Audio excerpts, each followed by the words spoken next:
Hi students, and welcome back for our second video on addition. And so when we finished last time, we were talking about the three different ways that we can do hydration, or the adding of water across a double bond. Those were acid-catalyzed hydration, and in acid-catalyzed hydration we got the Markovnikov product, where the OH went on the more substituted carbon.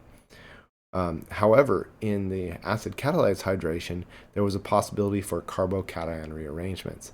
So we had an alternative reaction called oxymercuration, which was used to add water across a double bond, and in the Markovnikov fashion, but eliminate the possibility for carbocation rearrangements. Lastly, we learned about Hydroboration-Oxidation, another two-step reaction in which we use borane, or BH3, and THF, followed by treatment with hydrogen peroxide and sodium hydroxide to add water in the anti-Markovnikov fashion. And importantly, there were certain specific stereochemical outcomes that occurred. The H and the OH will be added in a Syn fashion, meaning both on the same sides. So, but we will get both possible stereoisomers as a result of that Syn addition. So here we can have two products here. We're going to be adding water, and this is hydroboration-oxidation. So in the hydroboration-oxidation, the water will be added to the less or the OH group will be added to the less substituted carbon.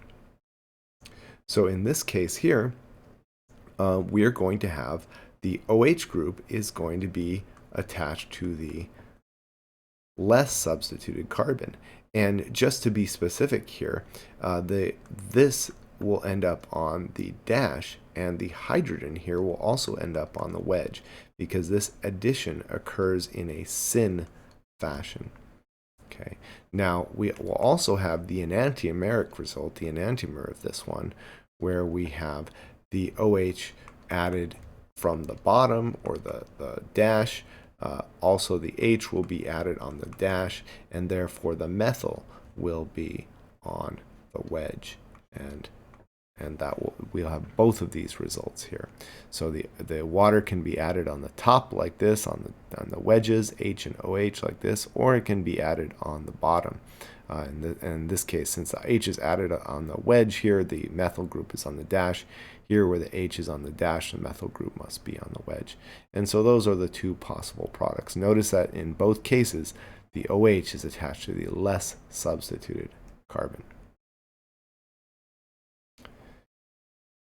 So now we've covered hydrohalogenation and hydration. Now we're going to cover hydrogenation. And so hydrohalogenation was the addition of a hydrogen and a halogen atom across a double bond.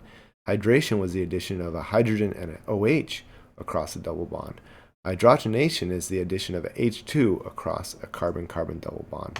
This will require a metal catalyst because breaking the H2 bond is hard. And so it ends up happening on the surface of a catalyst such as platinum.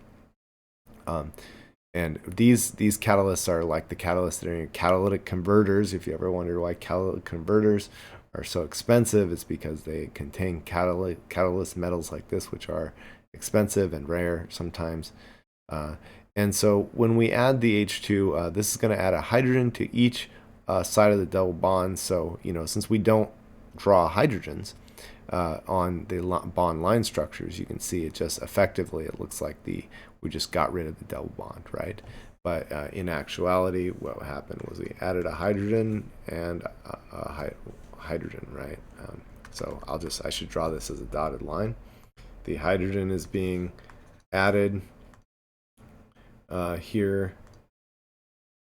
The hydrogen is going to add right here. The double bond will start to go away, and hydrogen will also be added here. And oops, I should do that as a dotted line too. So hydrogen is here and here, and that is hydrogenation. So hydrogenation is the addition of hydrogen across double bond. Like the hydroboration oxidation, it only occurs as a Syn addition. but it does for a different reason. It's because the addition of hydrogen is going to happen on a platinum surface, and so that surface is going to be on one particular side of the molecule. So both hydrogen atoms are going to be attached to that surface. So the hydrogen are both going to be added to the same side. So here we have a situation where we can add the hydrogens here from the top of this ring or on the bottom. So if the hydrogens add on the bottom, right here, then both of the groups will be on the wedge because the hydrogen will be on the dash. However, if the hydrogen is added on the top of this ring, then we will have the opposite enantiomer, where the hydrogens are both on the wedge here and the methyls are on the dash.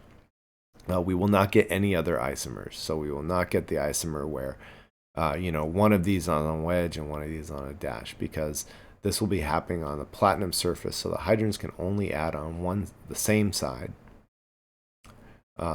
Now, without the catalyst, the addition of hydrogen would be extremely slow. It would have a very high activation energy. The transition state would be super high. However, with the platinum surface, this reaction is broken into several steps, each of which have much lower activation energy, because basically the hydrogen is going to attach itself to the platinum surface, and that's going to help in the breaking of the bond between the two hydrogen atoms, which is quite a strong bond. So here's a picture of the way that happens. Hydrogen molecules get attracted to the platinum surface, and when they're on there, the platinum atoms are bigger than the hydrogen atoms, so they're going to be kind of helping to pull this bond apart. So this bond is going to be kind of pulled apart because of the fact that it's attached to the platinum. The platinum atoms they're pictured here as the same size as the hydrogen, but really they're much bigger. So this fact that this bond between two atoms is happening helps to pull those two hydrogens apart.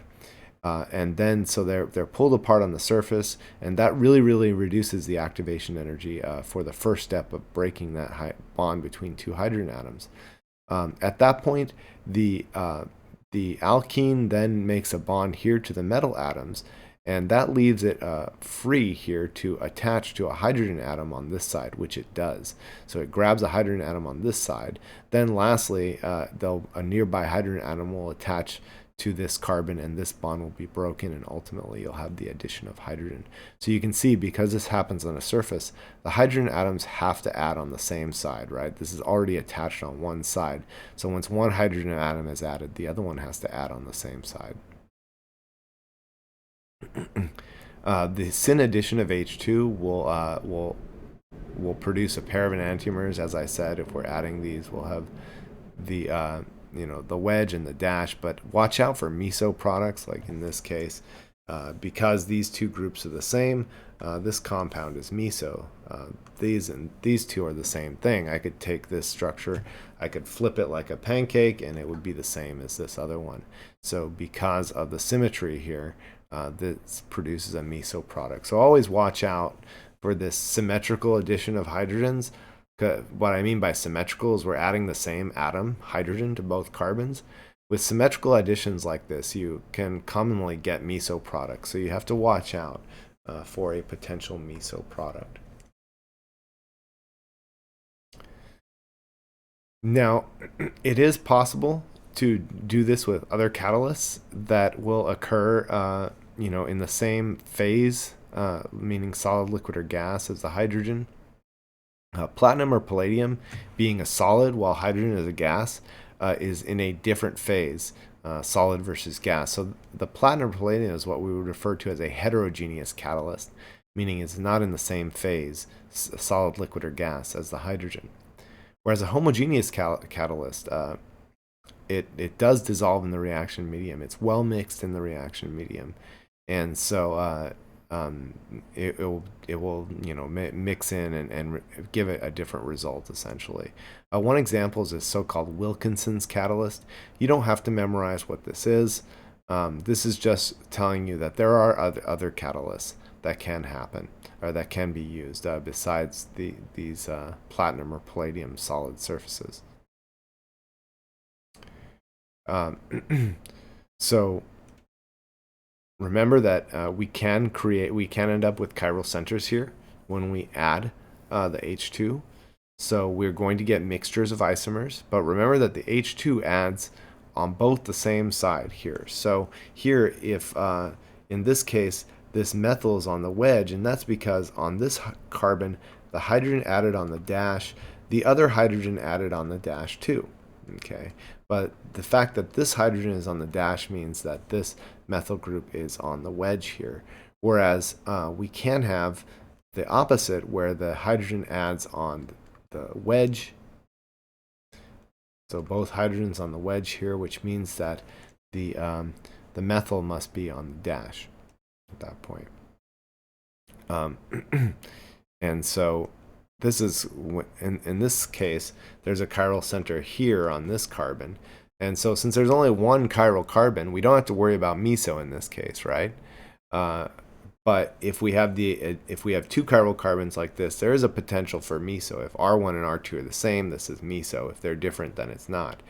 But likewise, again, we're going to have the hydrogen adding in both cases on the same side. So either both hydrogens on the dash, in which case the methyls will be on the wedge, or both hydrogens on the wedge, in which case both methyls will be on the dash.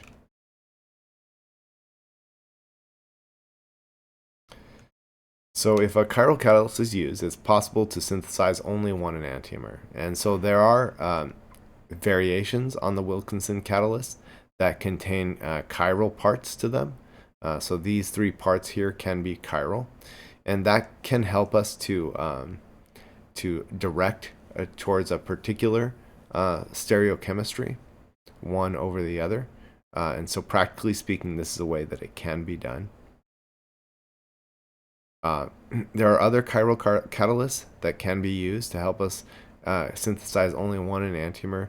These types of chiral catalysts are very important in the synthesis of pharmaceutical drugs, because a great example of this is L-DOPA, which is laboratory. Remember from the chapter 5, we talked about L versus the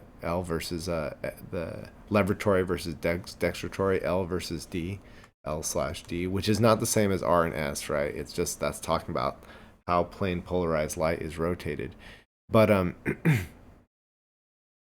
this is showing a precursor to L-DOPA. The L-DOPA is the one with the S configuration right here on this carbon.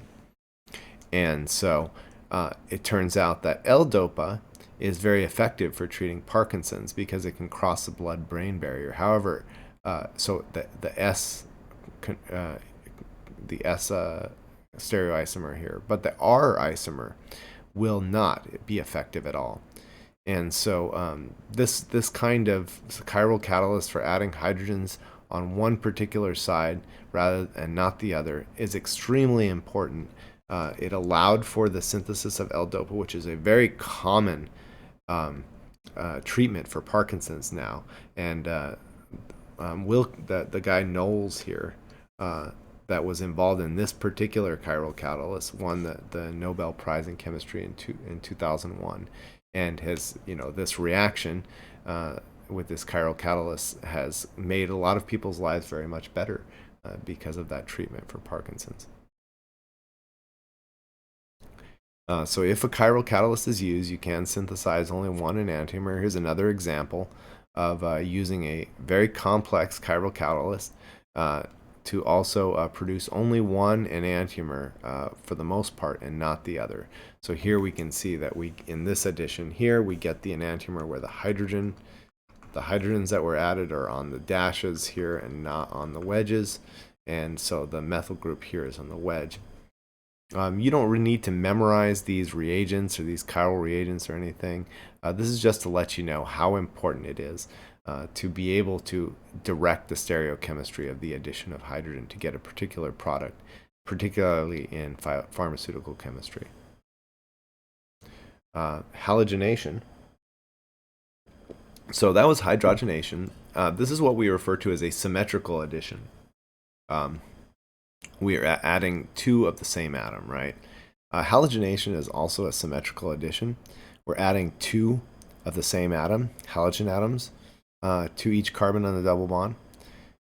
This halogenation is extremely important. We take this ethene from our fossil fuels, and we react with chlorine gas that we get from the electrolysis of seawater. You might have learned about that in Chem 151. And we can make this dichloroethane. Now, once we have the dichloroethane, 1,2-dichloroethane, we can then do an elimination to produce chloroethene, also known as vinyl chloride, and that can go on to make PVC, which is used in pipes. And so this is an extremely important reaction that it's extremely important to all of us, because most of the water that we drink and goes into our house, are definitely the ones that go out of our drains, end up made out of PVC. Now this last part of the reaction is radical reaction. So radical reaction, we'll discuss radical reactions in chapter 10.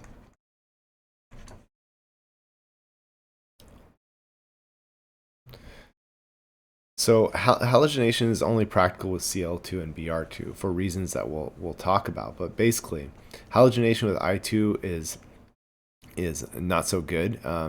It's mainly because the strength of the bond between the carbon and the iodine is too weak. However, halogenation with F2 is too violent because the strength of the bond between carbon and fluorine is too strong. Remember, because fluorine is really small, so it makes a really, really strong bond with carbon, whereas iodine is really big, so its bond is weaker. In terms of stereoselectivity, this occurs with an anti-addition, not with a syn addition, as we saw with the halogenation. This is because of the way that the mechanism occurs, and we're going to talk about the mechanism. There's going to be a strong parallel in the mechanism here to the oxymercuration demercuration that we'll talk about. So here, the result is when we halogenate with Cl2 or Br2, the atoms are attached across the double bond, and we get both we get anti-addition, where if one bromine here is on the wedge, the other one has to be on the dash. And likewise here, if this one's on the dash, the other one has to be on a wedge. And so we get an anti-addition, which is different than the hydrogenation. What causes this to occur? This is where the polarization of a molecule becomes very important, because this Br2 by itself is nonpolar. However, because the Br2 atom, the bromine atoms are quite large, the electrons can move around from one side to the other. So if they get close to neighboring electrons here, then those electrons will kind of push away the electrons on the bromine on one side, and that will cause the bromine to be partially positive, whereas the other bromine will be partially negative because the electrons were pushed a little bit in this direction. And so now this bromine with the partial positive charge is like an electrophile. So the pi bond here acts like a nucleophile, like we've seen before, and then the bromine atom attaches. This bromide ion is left behind, but now this is going to be a nucleophile that can do a nucleophilic attack, right? So the bromine is attached on one side, but now one of the carbons, this one here, doesn't have 4 bonds anymore. It has 3 bonds and no lone pairs, so it's positive formal charge. Okay. Now, what we're going to notice that is interesting is that only the anti-addition is observed. And let's think about why is that? Because if this is going through a carbocation intermediate, we might think, well, shouldn't we get a racemic mixture of products like we did when we were talking about other carbocation intermediates with the nucleophile able to attack equally from both sides? And the answer is, well, that's not true, because it doesn't exactly happen in the same way. We don't exactly have a carbocation. Let's get into a little bit more detail here. So yeah, we would think, because we have this flat carbocation, can't the bromide attach from either side? But what we observe is that it doesn't. And so what must be going on here? Well, instead, what's going on is more like this. The carbocation intermediate actually never really exists. So this, although this is what we would expect, this is not exactly what happens. It's close, but not exactly that.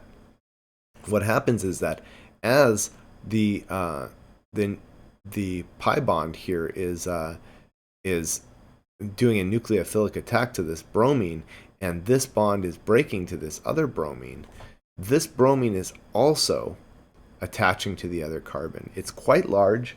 The grip on its electron isn't too strong.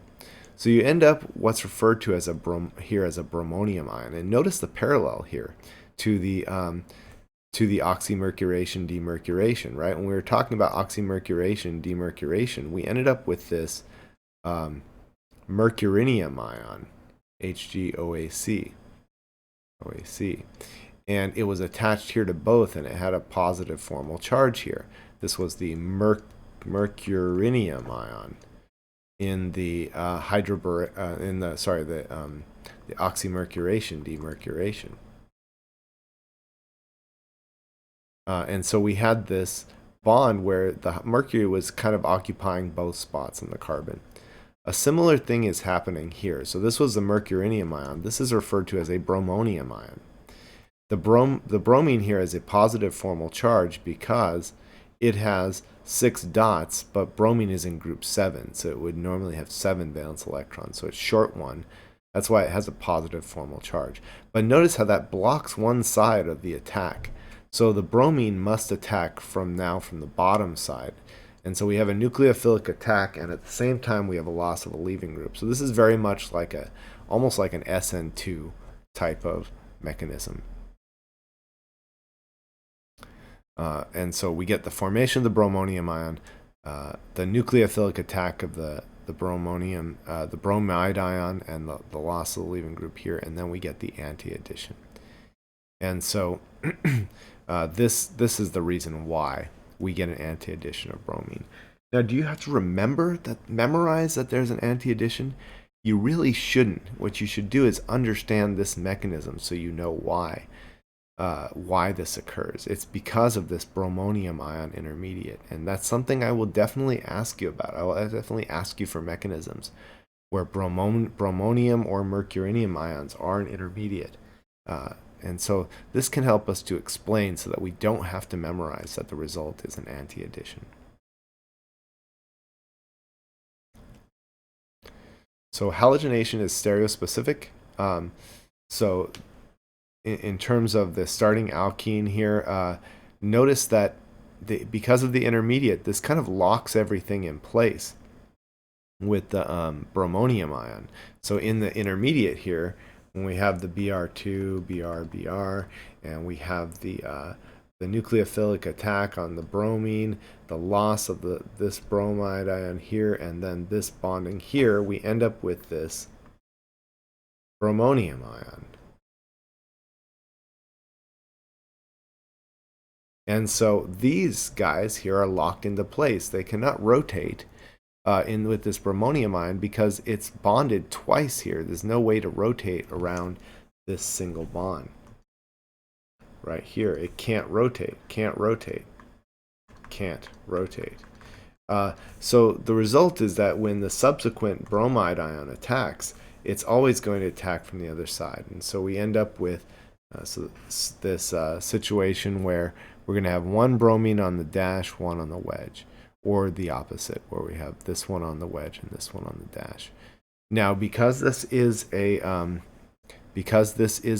symmetrical addition, we do have to watch out for meso afterwards. If we take this and we rotate this one around this bond here, we end up with this guy right here, because this gets turned and ends up right here, which means this bromine, which was in the back, is now pulled to the front, and this has a plane of symmetry. So because we have a symmetrical addition here, you have to make sure to watch out for the meso products that may be produced. Okay, the next is the halohydrin. So the halohydrin is formed when you react with a halogen, but you also have this occurring in a water solvent. So water is a nucleophile that's competing with the bromide ion, and if there's a whole lot of water, that can actually beat the bromide ion as the nucleophile. So you start by reacting with Br2, and you get this bromonium ion, and then if this is all happening in water, the water can attack as the nucleophile. And then, of course, you're going to have, because water's a neutral nucleophile, you're going to have to deprotonate at the end. There are many more water molecules. If this is happening in water as a solvent, there are many more water molecules compared to the bromide ions. So it's competitive, and if you have water as a solvent, you will get the Halohydrin formation rather than the halogenation. So here we have the water behaving as a nucleophile. It does a nucleophilic attack here on this carbon. This leaving group leaves.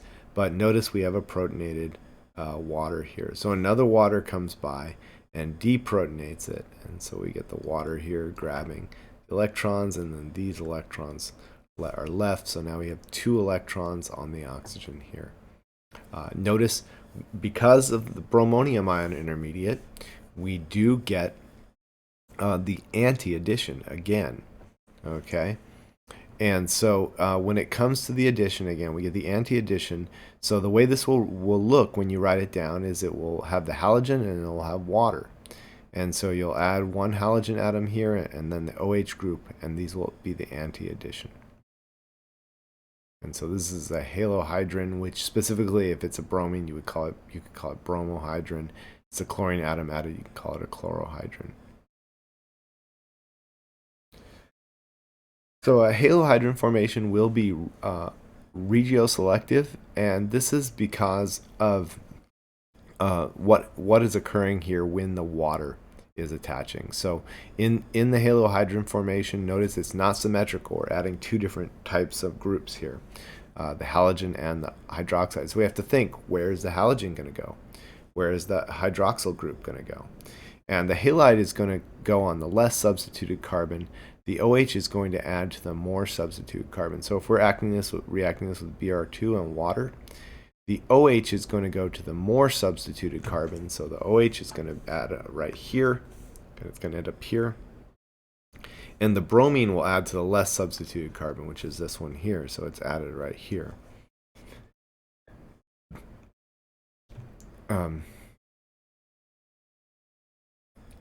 So why is that happening? And this has to do with the kind of intermediate steps here. So we end up with first the Br2 reacting with the double bond, and so we get the formation of the bromonium ion, like we saw before, or the bromonium ion is the most common example here.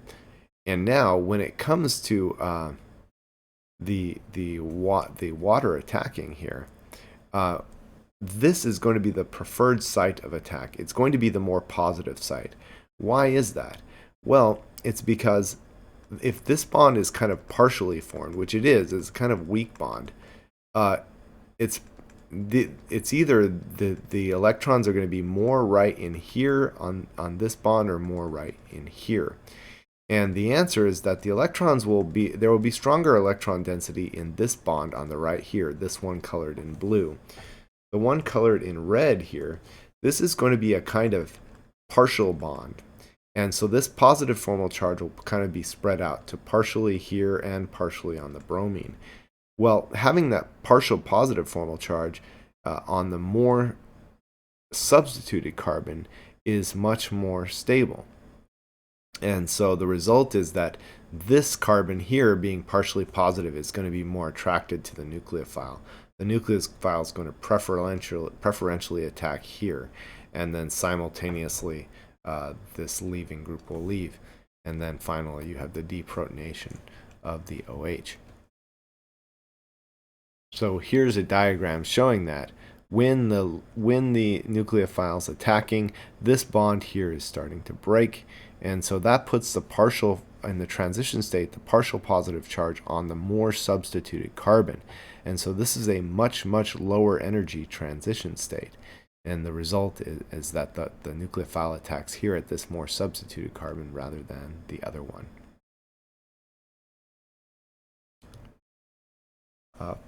Finally, we have the dihydroxylation.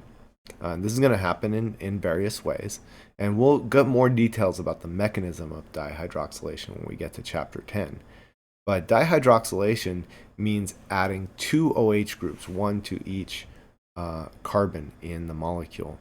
Now, this is going to occur. And notice that this is another symmetrical addition, right? Symmetrical addition.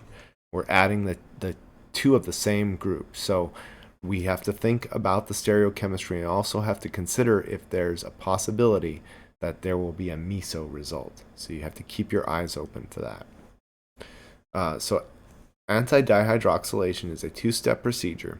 It's going to proceed through a so-called peroxy acid. So what's meant here by this, when we say R, it's just whatever carbon group, and peroxy acid looks like this. Oxygen, and remember peroxide, that meant two oxygen atoms attached. A peroxy acid is like an acid, but instead of having one oxygen here, it has two. So a peroxy acid is often abbreviated as R right here, C, this carbon right here, O3, 1, 2, 3 oxygens, and then H. So that will be the reagent that you're looking for. This is going to result in an epoxide intermediate. An epoxide means that we have two carbons here, both bonded to the same oxygen. And this is a very unstable arrangement which allows for the continuation of this reaction. We follow it up with acid catalysis. The acid is to protonate the oxygen at the end, not to catalyze, sorry. And the result is that we're going to end up with a trans stereochemistry. This is going to be an anti-addition. Okay. Now, when it comes to this mechanism, this is a rather strange mechanism and it's incomplete. So I'm going to tell you, you do not have to memorize this mechanism. So I've already told you, do not have to know this mechanism.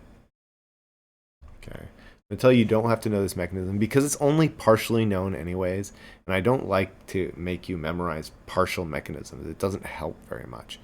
So the Hydroboration-Oxidation, the oxymercuration, demercuration, you need to know those mechanisms. This one you do not.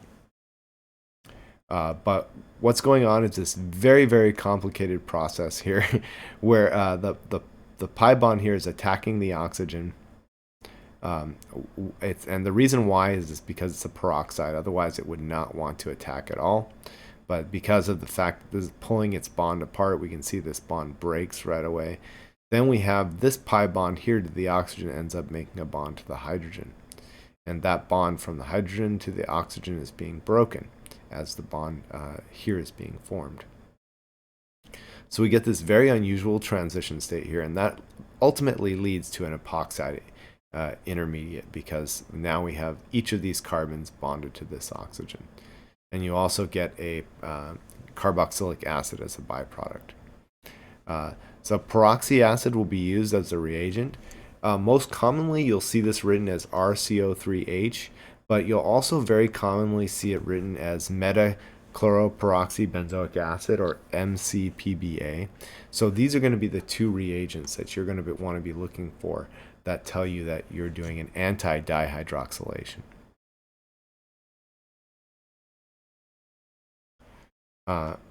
And so what's going on after that, after the anti-dihydroxylation?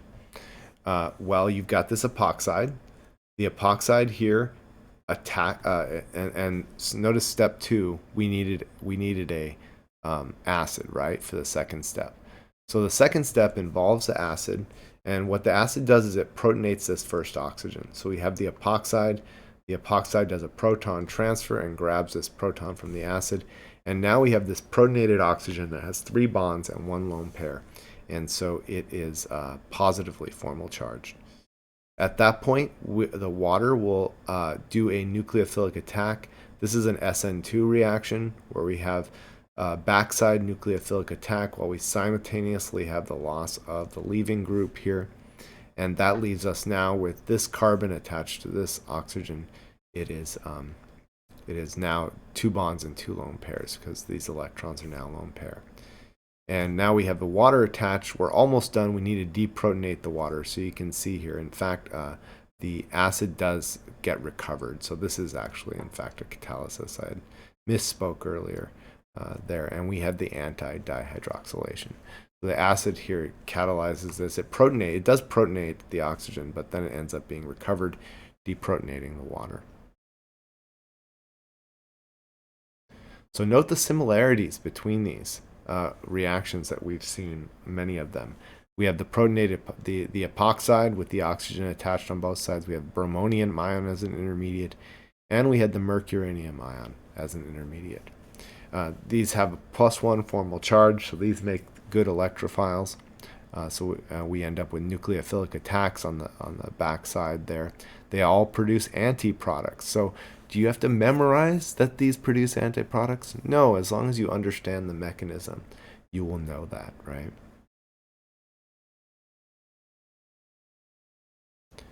The Syn Dihydroxylation. So in the last example, we had an anti-dihydroxylation. Again, we saw that the OH groups were added in an anti-fashion. We can also have the Syn dihydroxylation. And again, this is another mechanism that it's not a complete one, so you don't need to completely understand it.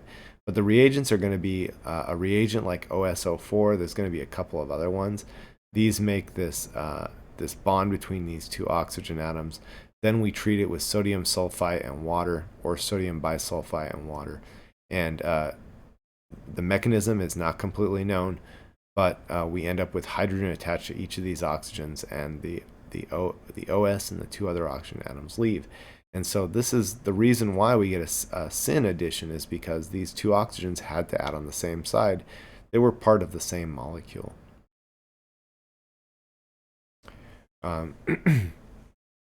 The problem with OSO4 is it's expensive and it's toxic.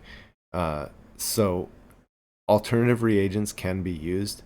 There are two other ones. And so here we have this one called NMO here, which contains the nitrogen and ether oxygen atom, or this terbutyl peroxide here can also do the same thing. So in this case, we only need a catalytic amount of OSO4 because it will be recovered after this co-oxidant is used with it. And so this would produce the same result, but much less toxic. Another possibility is treatment with permanganate ion. And this is the one you're going to see probably the most often, is or at least sometimes, KMNO4. However, it is a strong oxidizing agent, so sometimes it can't be used because it will react with other functional groups if they're present. But it's the same kind of idea as the OSO4. You have the attachment of two oxygen atoms. For this one, you treat with sodium hydroxide, a base rather than an acid, and you'll get about 85% of the Syn dihydroxylation.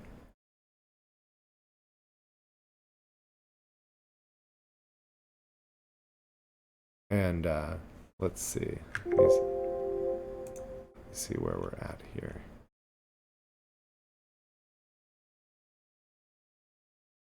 Lastly, the last reaction we're going to cover here is going to be the oxidative cleavage. And this is another one where it's a radical reaction. So we're going to see the details of the radical process in Chapter 10. However, what you can think of it like this is when you see O3 and dimethyl sulfoxide, or dimethyl sulfide rather, not sulfoxide, dimethyl sulfide, which is this.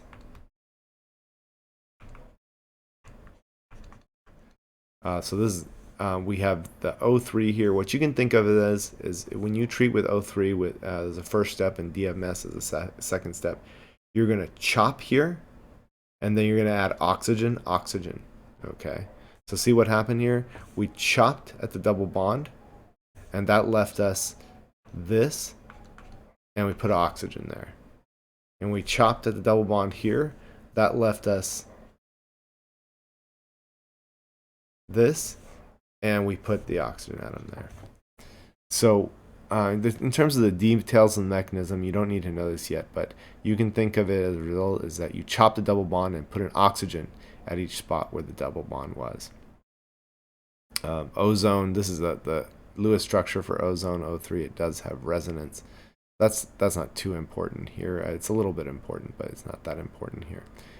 In terms of the mechanism, again, you do not need to memorize this mechanism. We'll talk a little bit about the details in chapter 10, but you do not need to memorize this mechanism. And so, but the result here is that we end up attaching here. This carbon will attach to this oxygen. This other carbon will attach to this oxygen, and we get this intermediate that involves this. It's called an ozonide, where we have the O3 all attached, and these two oxygen atoms are attached to the carbon atom. Finally, you get a kind of funny rearrangement here, where we get a cleavage of this bond here, and we end up with a double bond to this oxygen here, and a cleavage of this one here. So, or rather, we get a cleavage of this bond here. So that's this oxygen left here. This oxygen now is double bonded to this one here, and this oxygen is double bonded here. And then we have a kind of double SN2 reaction, almost in a sense. We have this negative oxide is attacking this partially positive carbon right here. This carbon is partially positive. This oxygen is partially negative, negative here, because the oxygen is pulling electrons in this direction. So this attacks here where this carbon is. This pi bond here does a nucleophilic attack on this carbon for the same reasons. It's partially positive here, partially negative here. And finally, we have this double bond here end up becoming a single bond, and we get this ozonide. Then we treat with a reducing agent such as DMS, dimethyl sulfide, or zinc and water. And then this ends up chopping, and there's another oxygen atom in here. This mechanism, this part is not known, and so that's why I don't want you to memorize any mechanisms that are not known completely. It's just kind of not worth the time. And this is kind of a funky mechanism anyway. So you do not memorize this. It wouldn't really help you to know this part anyway, so I don't see any reason to memorize it. So predict what reactant can be used to form this product below. You may want to pause the video. And okay, hopefully you pause the video and tried it yourself. What could we make this product out of? What cyclic product? Well, I see two places where we could have a cleavage here, because I have two double bond oxygens here and here. So if we look at this, make sure we count our carbons here. So the carbons on the left are 1, 2, 3, 4, 5. 5 carbons. Okay. Let's see, and one more. So it was actually 1, 2, 3, 4, 5, 6. 6 carbons. So that one was down here. See how it was pointed down? If it's twisted around and pointed up, then we can put it right here. So that's our 6 carbons. 1, 2, 3, 4, 5, 6. I just rotated this one from pointing down up to here. And the double bond oxygens were here, so this is where the double bond was cleaved, right here. Now let's count this one. So this was, so I'm going to call this 1, I'll number them in blue. 1, 2, 3, 4, 5, and 6. So this was carbon number 1 now, and this was number 6. So now they've closed in. Both those carbons were attached to a double bond. This is carbon number 3 right here, the one with this one. And then I'm going to call this, so now I'm going to call this other one 7, 8, 9. Okay, so in this ring we're going to have 1, 2, 3, 4, 5. 5 carbons. Okay, so this is going to be, so I'm going to draw it. 1, 2, 3, 4, 5. 1, 2, 3. Whoops. 3, 4, 5. So this is carbon number 4, 5, 6, with 4, with 3, 4, and then I numbered these. This one's 7, 8, 9. This is just so that we don't confuse how many carbons there are, right? So this one was a carbon 9 had the double bond oxygen, carbon 3. So that must have been a double bond that split. And so that is the double bond right here. And so we chopped it. So going forwards now, we chopped it here between carbon 1 and 6. So we got a double bond oxygen on carbon 1 and a double bond oxygen on carbon 6. We also chopped it right here between carbons 3 and 9, and so we had a double bond oxygen as a result on carbon 3 and a double bond on carbon 9. And that is going to be the end of all the reactions for this chapter. As we go into the last lecture, which will be a kind of shorter one, we'll talk about how to kind of put this all together, predict the products of addition reactions, and also we'll get our first introduction to synthesis. We had a little tiny bit at the end of chapter 7, but now that we're getting a lot of reactions in our toolkit, we'll be able to talk about how we can use those to create other molecules. I'll see you at the next one.